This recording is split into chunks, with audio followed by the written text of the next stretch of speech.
ujeedooyinka xarunta hadaf cilmi baaris iyo horumarinta waxaa ka mid ah kobcinta iyo jahaynta wacyiga bulshada dhanka dawlad wanaagga, horumarka iyo arrimaha bulshada,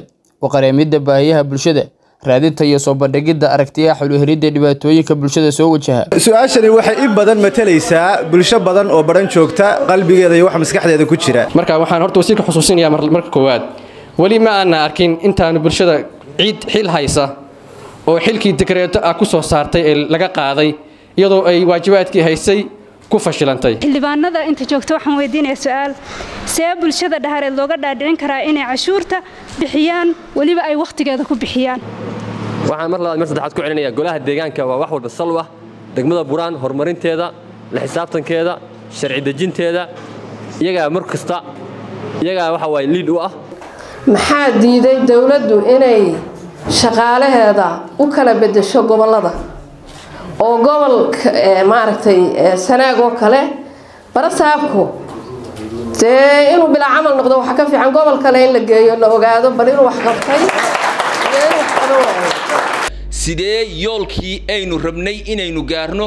oo aynu u tashanaynay aynu u wada gaarayna sidee u helaynaa boolis dhammaystiran oo shaqadii boolisnimo qabta oo magaalada ka hawlgala. shacabka mid baa hadaba looga baahan bulshada arrinka looga baahan waa laba qodob weey inay shacabku tashadaan aqoonyahan iyo ismo iyo wadaado iyo siyaasiyiin inay tashadaan barnaamij la yimaadaan cid ay khusayso la fadhiistaan waxa ma noo qabanaysan ay yiraahdaan hadii ay qaban waayaan shacabku inuu go'aan qaato marka arrimaha horumarkana hadafna oo aad ma u amaanayna marba sida hadda maxaa intaas caawa isku raacnay maxaa ka qabsoomay bal inaynu sameeyno waxyaalo aynu inagu qabsan kareen oo fikradda dhalinyarada ay ka timaado anaga nagu hogaamisaan baa loo baahan yahay. marka bulshadu baahiyaha ay qabtaa way badan yihiin runtii wax la qabsadayna way jirtaa oo bulshadu ay qabsatay wax caqabadaha oo hadda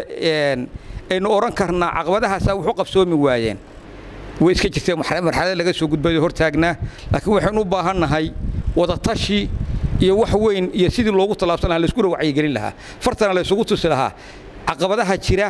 in laga wada tashado in la isaga yimaado in laga wada arko arinta biyaha runtii saan isleeyahay dadaal badan baa laga sameeyay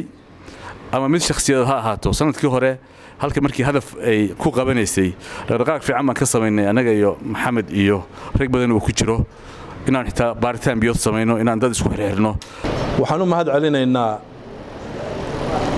هدف سنتر ومنكلا جوجو محمد سعيد وبالحقيقة واحد شراء أردن يجد يسكح الحدي أما قرب جوج هالنقطة أما بيدامس هالنقطة أما قاب كمجالات يبيها يهيجج يغير دلانت هذا هالنقطة ونقول مهد علينا إن هدف سنتر الدون كمرد عدد أنت ميل دجان توي مجال النقطة